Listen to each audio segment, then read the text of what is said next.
Hi all. Actually இந்த video நான் ஏன் ஷேர் பண்ணுறேன்னா ஒரு அவேர்னஸ்க்காக தான்.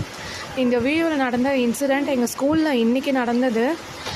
ஒரு பையனுக்கு அவங்க பேரண்ட்ஸ் வந்து பூஸ்ட் ஜூஸ் பாட்டில் வாங்கி கொடுத்துருக்காங்க. அதில் வந்துட்டு பார்த்திங்கன்னா எக்ஸ்பைரி டேட் எல்லாமே 2027 தான். பட் மந்த்து வந்துட்டு 3 மந்த் ஆகிடுச்சு. ஸோ நம்ம சில பேர் வந்து எக்ஸ்பைரி டேட்டெல்லாம் நம்ம சரியாக செக் பண்ணாமல் தான் வாங்கி கொடுத்துருவோம்.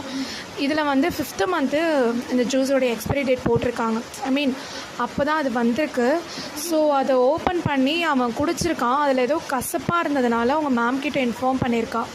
அவங்க ரேண்டமாக தான் அதை ஓப்பன் பண்ணி பார்த்துட்டு அதில் ஏதோ சம்திங் இருந்ததுனால ஃபுல்லாகவே ஓப்பன் பண்ணி கீழே கொட்டும்போது தான் தெரிஞ்சுது அதில் ஃபங்கஸ் பாக்டீரியாலாம் சேர்ந்து லைக் ஒரு எலும்பு மாதிரி ரொம்ப பெருசாக இருந்தது. பார்க்கவே ரொம்ப அருவருப்பாக இருந்தது.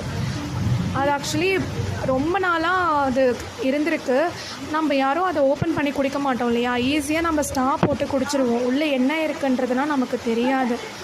அவன் ஏதோ கசப்பாக இருக்குன்னு சொன்னதுனால இதை நாங்கள் பார்த்தோம். இல்லை அப்படின்னா அதை குடிச்சிருந்தானா கண்டிப்பாக அவனுக்கு ஃபுட் பாய்சன் இல்லை அதை விட கண்டிப்பாக சீரியஸாக ஏதாவது ஆயிருக்கும். ஸோ தயவு செஞ்சு பேரண்ட்ஸ் யாரும் வெளியில் ஜூஸ், மாசா, ஸ்ப்ரிட், 7up இந்த மாதிரி அவுட்டர் ஜூஸஸ் எதுவுமே வாங்கி கொடுக்காதீங்க. முடிஞ்ச அளவுக்கு ஃப்ரெஷ் ஜூஸ் போட்டு பசங்களுக்கு கொடுத்து விடுங்க. So this is my kind